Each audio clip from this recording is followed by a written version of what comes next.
Hello everyone, welcome back to my channel. तो आज हम जो टॉपिक पढ़ने वाले हैं बच्चों, वो है arches of foot. So before that, if you want to take personal classes or you want notes for any topic or subject, so you can contact me through the mail, that is physiotherapyclasses09@gmail.com। तो बच्चों अब हम पढ़ते हैं अपने topic की तरफ, that is arches of foot. यानी कि जो हमारा पैर होता है, ठीक है, तलवा जिसे कहते हैं पैर का, वहां पे एक आर्च होती है। तो आज हम उसको स्टडी करेंगे, ठीक है।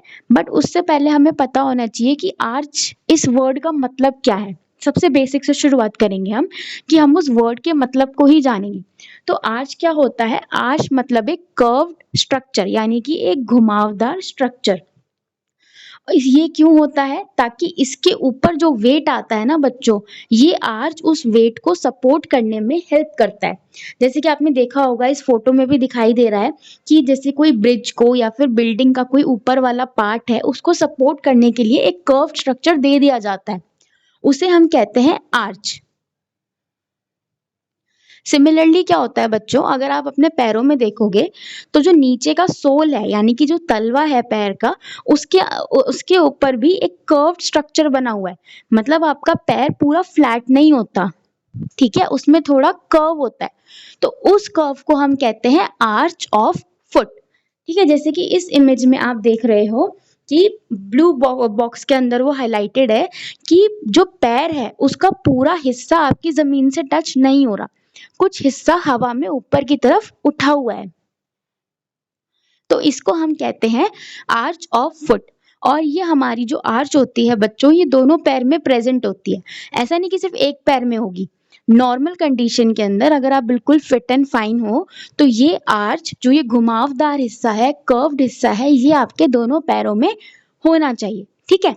मैं नॉर्मल की बात कर रही हूँ। अगर किसी को कोई प्रॉब्लम है, तो ये जो कर्व्ड हिस्सा है, या तो ये बहुत ऊंचा होगा या फिर आपका पूरा पैर बिल्कुल जमीन से चिपका हुआ होगा, मतलब कि वो नॉर्मल नहीं है।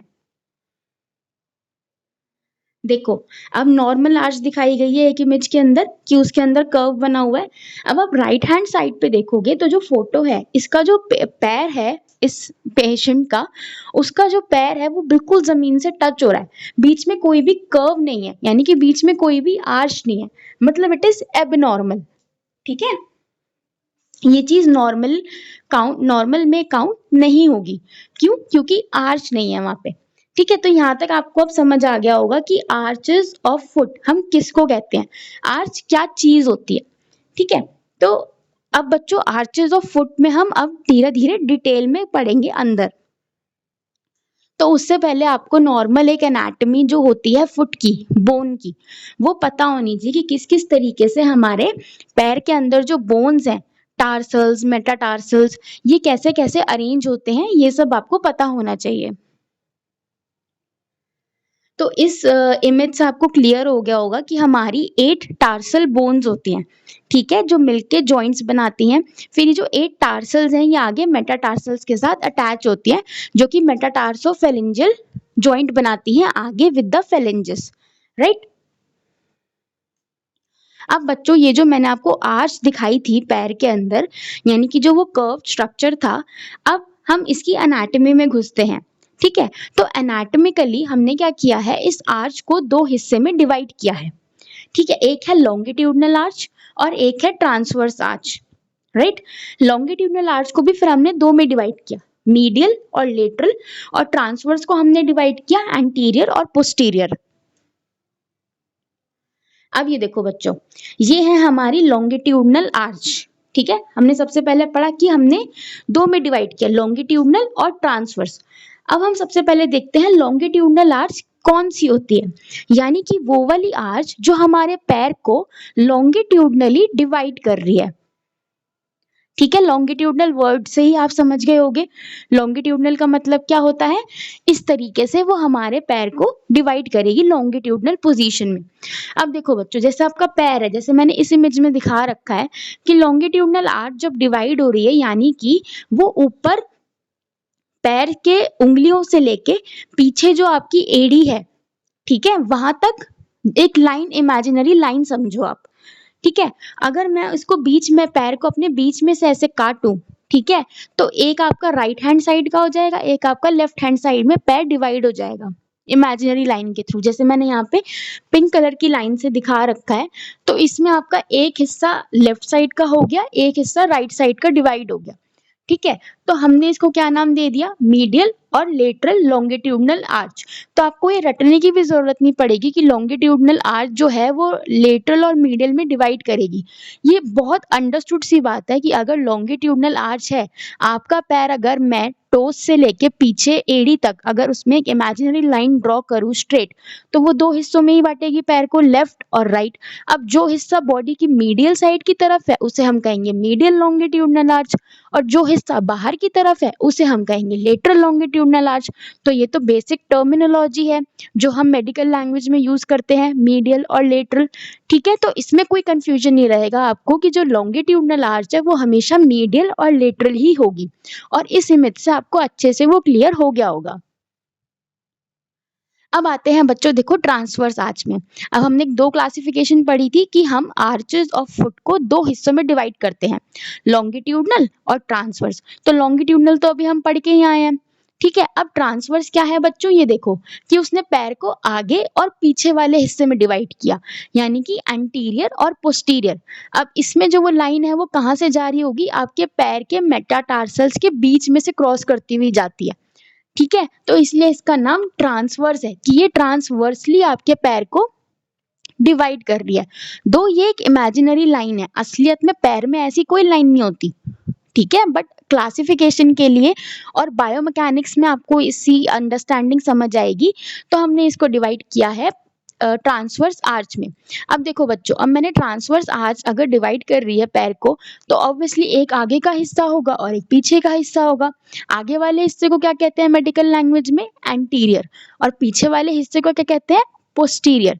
तो यानी कि जो मेरी ट्रांसवर्स आर्च है वो किस में डिवाइड करेगी, दो पार्ट्स में, एंटीरियर ट्रांसवर्स आर्च आगे वाला पैर, और पोस्टीरियर ट्रांसवर्स आर्च यानी कि पीछे वाला पैर। तो इसमें भी कोई आपको शंका नहीं रहनी चाहिए, डाउट नहीं रहना चाहिए कि लॉन्गिट्यूडनल किस में डिवाइड करेगी और ट्रांसवर्स किस में डिवाइड करेगी। ठीक है। इन इमेजेस को अच्छे से रोक के देखो, बिल्कुल सारे डाउट क्लियर हो जाने चाहिए यहाँ पे इस चीज के। अब देखो बच्चों, जब हम आर्चेस पढ़ते हैं, देखो हमने अभी क्लासिफिकेशन समझ ली। ठीक है। कि भाई दो तरीके की आर्च होती है, एक होती है ट्रांसवर्स, एक होती है लॉन्गिट्यूडनल। ठीक है। बट अब हम इन आर्चेस को आगे आने वाली स्लाइड्स में हम इन आर्चेस के बारे में अच्छे से डिटेल में पढ़ेंगे। तो वहां पे ना कुछ टर्म्स आएंगे। ठीक है। तो उन टर्म्स का अभी हम सिर्फ मतलब समझ लेते हैं, फिर वो कैसे होता है क्या होता है वो हम आगे पढ़ेंगे। ठीक है। तो सबसे पहली जो टर्म है बच्चों वो है सबमिट। अब नॉर्मल लैंग्वेज में सबमिट का मतलब क्या होता है, एपेक्स, यानी कि किसी चीज की चोटी। जैसे हम पहाड़ पे चढ़ते हैं अगर कोई, तो वो कहते हैं सबमिट आ गया, यानी कि ये इस पहाड़ का हाईएस्ट पॉइंट है।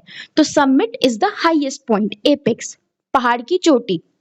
फिर आते हैं एंड्स। एंड्स का मतलब हम सबको पता है कि किसी भी चीज का आखिरी हिस्सा, एंड्स। फिर आता है पिलर। तो पिलर क्या होता है बच्चों, एक स्ट्रॉन्ग कॉलम होता है। जैसे कि आपने देखा होगा किसी खंबे जिन्हें हम कहते हैं, जैसे बहुत लोगों के घर में या फिर आप पुराने मंदिरों वगैरह में जाके देखोगे तो वहां पे पिलर्स होते हैं, खंबे होते हैं जो कि वेट को सपोर्ट करते हैं। ठीक है। फिर आता है बच्चों टर्म टाई बीम। अब टाई बीम क्या होता है, it connecting the ends to prevent separation of pillars and sagging of the arch. अब आप देखो बच्चों, इस इमेज से आप ये देखो, जैसे देखो ये वाली इमेज है। ठीक है। अब आप इसमें यहाँ पे ये दो हिस्से देखो, ये पिलर्स है। ठीक है। और ये क्या है, आर्च का एंड है। ठीक है। तो पिलर्स ने क्या कर रखा है, आर्च के दोनों एंड को पकड़ रखा है। ठीक है। अब हम जाते हैं वापस उसी स्लाइड पे। सो टाई बीम्स क्या है, it connects the end to prevent separation of pillars, यानी कि इन दोनों पिलर्स को जो बांध के रखेगी चीज, ताकि जो आपकी आर्च है वो नीचे ना आ जाए, उसे हम कहते हैं टाई बीम्स। ठीक है। फिर आता है इंटरसेगमेंटल टाइज, यानी कि कनेक्टिंग टू और मोर स्ट्रक्चर ऑफ द आर्चेस। अब देखो बच्चों, टाई बीम्स और इंटरसेगमेंटल टाइज में कंफ्यूज नहीं होना। टाई बीम्स क्या कर रहे हैं, पिलर्स को बांध के रख रहे हैं। ठीक है, कनेक्टिंग द एंड्स, जिससे कि जो आपके पिलर्स हैं उनका सेपरेशन ना हो, क्योंकि अगर पिलर्स का सेपरेशन हुआ तो आर्च नीचे आ जाएगी। इंटरसेगमेंटल टाइज क्या करते हैं, ये आर्च के कोई भी दो या दो से ज्यादा स्ट्रक्चर्स को कनेक्ट करते हैं। ठीक है, स्लिंग क्या होता है, स्लिंग का मतलब होता है to hang something over something, किसी चीज पे किसी चीज को लटका देना इस स्लिंग। ठीक है, तो इन टर्म्स को आप याद रखना, इनको हम अभी आगे पढ़ेंगे। अब सबसे पहले बच्चों हम बात करेंगे अबाउट द लॉन्गिट्यूडनल आर्च। ठीक है, अब लॉन्गिट्यूडनल आर्च क्या थी, जो मेरे पैर को राइट और लेफ्ट पार्ट में यानी कि मीडियल और लेटरल पार्ट में डिवाइड कर रही थी, वो थी मेरी लॉन्गिट्यूडनल आर्च। ठीक है, so it runs vertically along the foot. तो हमने पढ़ लिया कि मीडियल और लेटरल में डिवाइड करती है ये वाली आर्च। ठीक है, हमारे पैर को। अब जो मीडियल लॉन्गिट्यूडनल आर्च है, it is located on the medial inner side of the foot, ये हम पढ़ चुके हैं।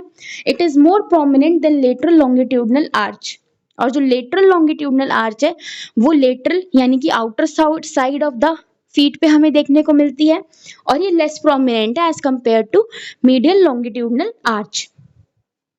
ठीक है बच्चों, अब देखो यहाँ पे इन्होंने डायग्राम से समझा रखा है, या फिर आप नॉर्मल भी अगर अपने पैर में देखोगे, फॉर एग्जांपल अगर आप अपने लेफ्ट पैर को थोड़ा आगे रख के देखोगे तो आपको दिखेगा कि मीडियल साइड यानी कि इनर साइड से आपकी आर्च जो है वो बहुत ज्यादा है। ठीक है, और अगर आप बाहर से देखोगे तो वहां से आर्च आपकी कम दिखती है। ठीक है, तो यही इन्होंने चीज यहाँ पे मीडियल और लेटरल में डिस्टिंग्विश करके बता रखी है।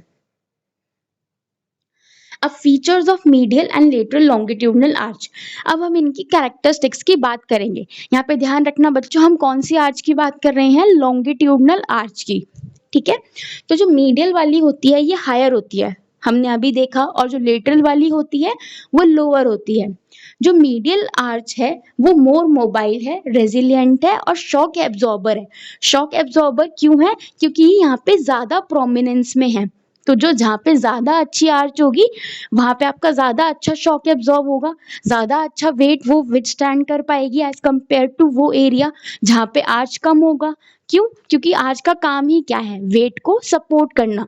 तो जहाँ पे जितना अच्छा आर्च होगा वहां पे उतना अच्छा वेट वो अच्छे से सपोर्ट कर पाएगी। वहीं अगर हम लेटरल लॉन्गिट्यूडनल आर्च की बात करें तो ये लेस मोबाइल होती है, रिजिड होती है, मतलब जल्दी से अपनी जगह से नहीं हिलती। ठीक है, और वेट ट्रांसफर में हेल्प करती है।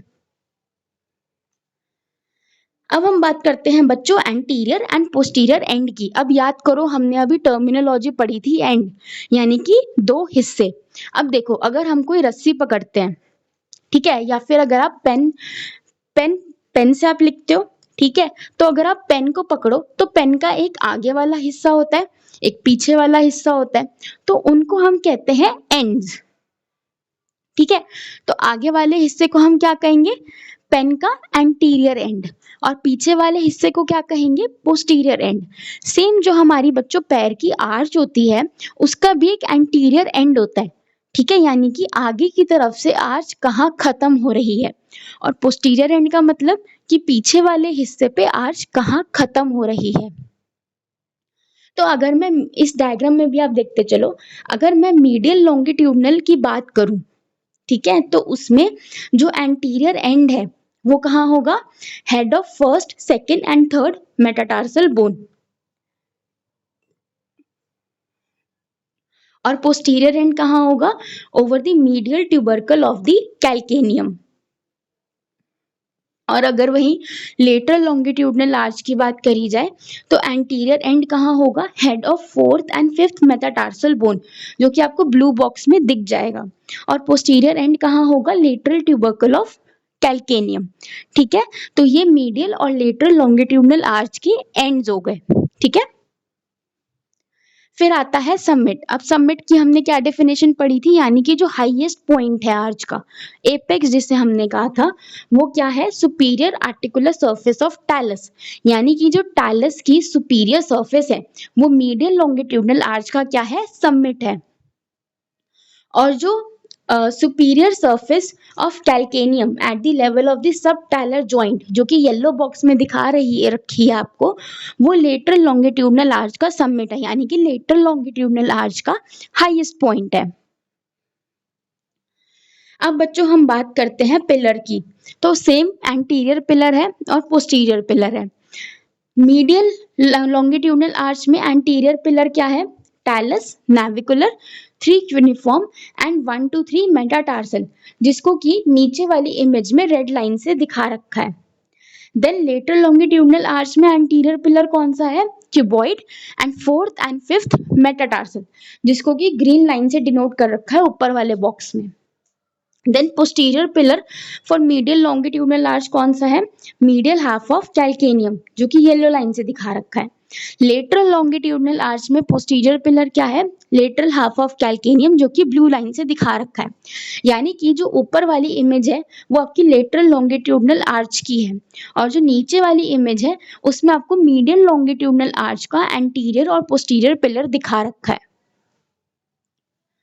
Then is the main joint, यानी कि इन आर्चेस का मीडियल और लेटरल लॉन्गिट्यूडनल आर्च का मेन जॉइंट कौन सा है? तो मीडियल का है टैलो कैल्केनियो नाविकुलर जॉइंट, जो कि ग्रीन बॉक्स में दिखा रखा है आपको, और लेटरल लॉन्गिट्यूडनल आर्च का मेन जॉइंट कौन सा है? कैल्केनियो क्यूबॉइड जॉइंट, जो कि आपको ब्लू बॉक्स में दिखा रखा है। देन बोनी फैक्टर वेट शेप है दोनों का ही। इंटरसेगमेंटल टाइज की बात करें बच्चों अगर, तो मीडियल लॉन्गिट्यूडनल आर्च का क्या है? Spring ligament. ठीक है, इंटरसेगमेंटल टाइज हमने क्या पढ़ी थी? जो कि एंड्स को पकड़ के रखती हैं पिलर्स के साथ, ठीक है, जिससे कि जो हमारी आर्च है वो कर्व ही रहे। अगर ये नहीं होंगी तो वो नीचे बैठ जाएगी। तो मीडियल में आर्च में कौन सा होगा? Spring ligament. और लेटरल में कौन सा होगा? Long and short planter ligament. देखो इस इमेज में इन्होंने दिखा रखा है क्लियरली, बहुत अच्छे से। ठीक है, अब हम बात करते हैं टाई बीम्स की। टाई बीम्स क्या थे? जो कि स्ट्रक्चर्स को होल्ड करके रख रहे थे आर्च के। मीडियल के अंदर कौन कौन से होंगे? प्लांटर एपोन्यूरोसिस का medial part, abductor hallucis and the medial part of flexor digitorum brevis. Lateral longitudinal arch में टाई बीम्स कौन कौन से होंगे? प्लांटर एपोन्यूरोसिस का लेटरल पार्ट, ये चीज आप याद रखना क्योंकि प्लांटर एपोन्यूरोसिस आपकी दोनों आर्चेस में आ रही है। डिफरेंस कहाँ आएगा? मीडियल और लेटरल पार्ट में। Then the abductor digiti minimi and lateral part of flexor digitorum brevis. Slings की बात करें तो मीडियल आर्च में कौन कौन से हैं? Tibialis posterior, flexor hallucis longus and flexor digitorum longus. और लेटरल वाली में होंगे peroneus longus and brevis. Suspension medial longitudinal arch में कौन सा है? Sling formed by the tibialis anterior and peroneus longus, whereas in lateral longitudinal arch कौन सा है? By the tibialis anterior and peroneus longus. ठीक है, तो ये स्लिंग एंड सस्पेंशन दिखा रखा है of the medial and lateral longitudinal arches. अब बच्चों हमने अब तक क्या पढ़ा? हमने अभी तक पूरा जो लॉन्गिट्यूडनल आर्च था, ठीक है, और उसके अंदर भी जो दो आर्चेस आ जाती हैं मीडियल एंड लेटरल, उनके बारे में इन डिटेल पढ़ा कि उनका सबमिट कौन सा है, पिलर्स कौन से हैं, एंड कौन से हैं, इंटरसेगमेंटल टाइज क्या क्या हैं। क्योंकि क्वेश्चन ना आपको अगर आर्चेस पे क्वेश्चन आया आपको, तो आपको यही सारी चीजें लिखनी है, मेन जो चीजें हैं आर्चेस के अंदर। और अगर वाइवा में भी एग्जामिनर आपसे पूछता है अबाउट आर्चेस, ठीक है, तो आपको यही सारी चीजें उसको अच्छे से एक्सप्लेन करनी पड़ेंगी। ठीक है, अगर वो आपसे नॉर्मल एनाटॉमी पूछता है, पैथोमैकेनिक्स और patho anatomy is different for arches, वो एक अलग टॉपिक है। बट अगर आप फर्स्ट ईयर में हो या फिर अगर आप किसी भी ईयर में हो, अगर आपसे वो नॉर्मल एनाटॉमी पूछ रहा है, so this is the whole description which you have to give. अब बात करते हैं बच्चों हम ट्रांसवर्स आर्च की। तो ट्रांसवर्स आर्च क्या थी? जो कि पैर को बीच में से काट रही थी। ठीक है, यानी कि एक इमेजिनरी लाइन जो कि पैर को बीच में से क्रॉस करती है और पैर को आगे और पीछे वाले हिस्से में डिवाइड करती है। ठीक है, तो कौन कौन से दो पार्ट्स होंगे इस आर्च के? एंटीरियर ट्रांसवर्स आर्च और पोस्टीरियर ट्रांसवर्स आर्च। ठीक है, इस इमेज से ये बहुत अच्छा। अब देखो बच्चों, ये याद रखना कि जैसे मैंने यहाँ पे ये जो ग्रीन कलर की लाइन है, ये ऐसे टेढ़ी करके और ऐसे ही इसी मेटाटार्सल्स के थ्रू जाती हुई क्यों दिखा रखी है।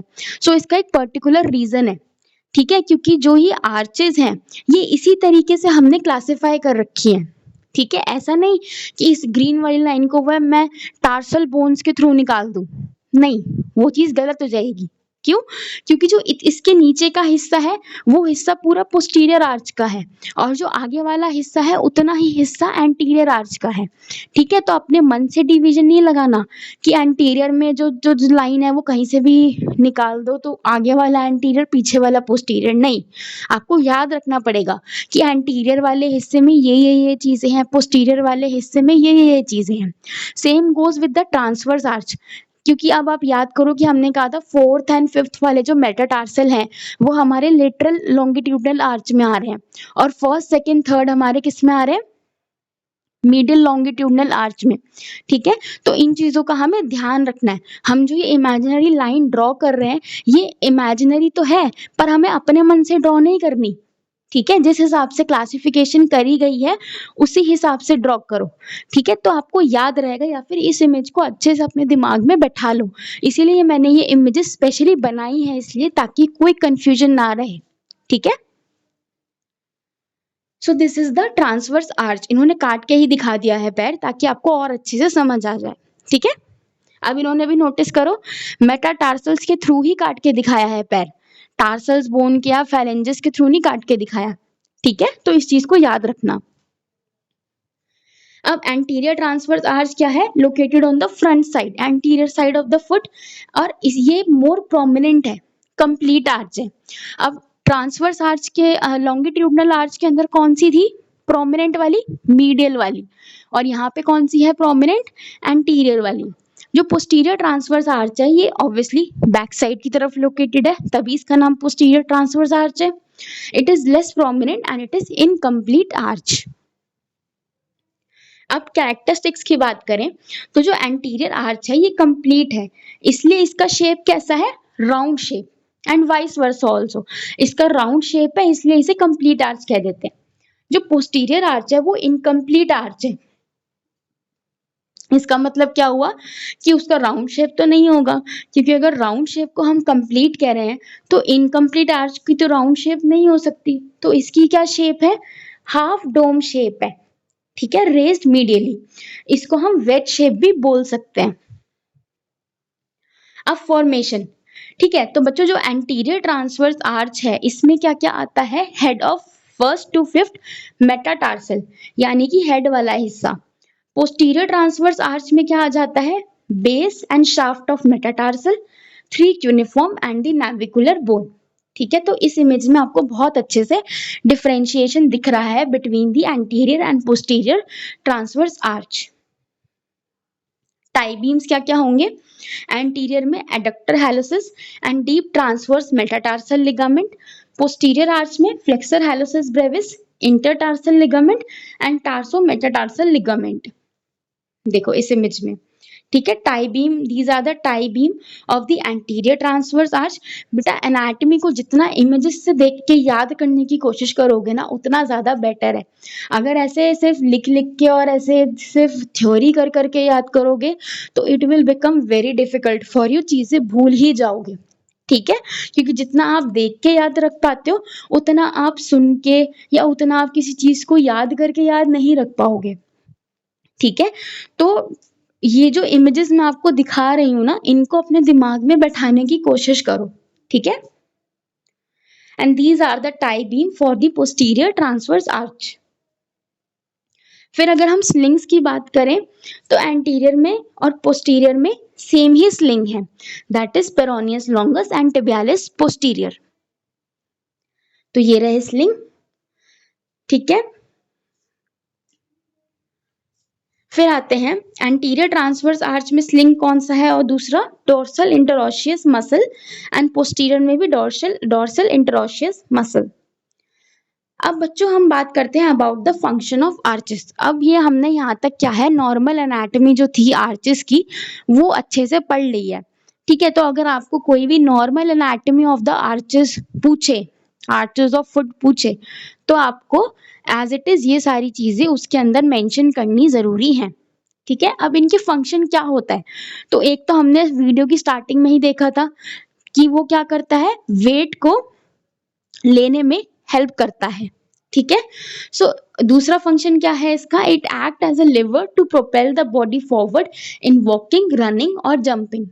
ठीक है, अब दूसरा फंक्शन क्या है इसका, it act as a pliable platform to support the body weight in upright posture, यानी कि ये शॉक एब्जॉर्बर की तरह भी काम करता है। It is helpful in walking on uneven surface. अब ऐसा तो है नहीं कि आप हमेशा सीधा बिल्कुल फ्लैट सरफेस पे ही चलते हो, कभी पत्थर भी आते हैं बीच में, पहाड़ों पे भी चलते हो तो सरफेस एक जैसा तो नहीं रहता, तो इस आर्च की वजह से ही आप आसानी से चढ़ लेते हो। It protects the underlying tissue and nerve from compression. ठीक है, तो अंदर पैर में जितनी भी नर्व्स हैं, मसल्स हैं, आर्टरीज हैं, उनको भी ये प्रोटेक्शन देता है। And it helps in equal distribution of weight throughout the foot. ठीक है, तो ये आर्च बच्चों इतनी जरूरी है कि अगर मान लो किसी की आर्च है ही नहीं, उसका पूरा जो पैर है वो बिल्कुल जमीन पे टच होता है, तो अगर ये बहुत टाइम तक है, बहुत टाइम तक है और वो कोई एक्सरसाइज नहीं करता है, तो यहाँ तक कि एक चेन बनते बनते उसका सर्वाइकल का जो रीजन है वहां तक भी अफेक्ट आ जाता है। ठीक है, क्लिनिकल एनाटमी इसकी क्या होगी, अगर आपसे कोई पूछ ले कि भाई आर्चेस ऑफ फुट की क्लिनिकल एनाटमी या फिर पैथो एनाटमी बताओ, तो क्या क्या होंगी, फ्लैट फुट, पेस प्लानस, यानी कि पैर बिल्कुल जमा हुआ है जमीन के साथ, कोई गैप ही नहीं है। हाई आर्च फुट कि जो आपकी आर्च है वो कुछ जरूरत से ही ज्यादा बड़ी हो गई है। ठीक है, टेलिपीज इक्वाइनस यानी कि टो वॉकिंग, यानी कि पेशेंट जो है वो अपने पैरों के जो उंगलियां हैं आगे की उन पे चलता है, उसको हम कहते हैं टेलिपीस इक्वाइनस। टेलिपीस कैल्केनियस क्या होता है, हील वॉकिंग, कि अपने पैरों की जो एड़ी है, कैल्केनियम बोन है, उसके ऊपर पेशेंट वॉक कर रहा है। टेलिपीस वायरस यानी कि आपका जो पैर है वो इन्वर्टेड है एंड एडक्टेड है। टेलिपीस वेलगस यानी कि पैर जो है वो इवर्टेड है एंड एबडक्टेड है। ठीक है बच्चों, तो ये हुआ आपका पैथो एनाटमी। अब ये पैथो एनाटमी में हम वीडियो वाइज डिस्कशन करेंगे। ठीक है, सो ये सारे रेफरेंसेस हैं जहां से मैंने ये सारी इंफॉर्मेशन जो है वो ली है। ठीक है, तो अगर आपको कोई डाउट हो तो आप इन पे भी जाके देख सकते हो। ठीक है, rest if you have any problem और यू हैव एनी क्वेश्चन, कोई चीज समझ नहीं आई है, कुछ पूछना है इससे रिलेटेड, तो आप नीचे कमेंट कर सकते हो। ठीक है, मैं आपको जितना मुझे नॉलेज है इस टॉपिक के बारे में उतना मैं आपको जरूर बता दूंगी। Thank you.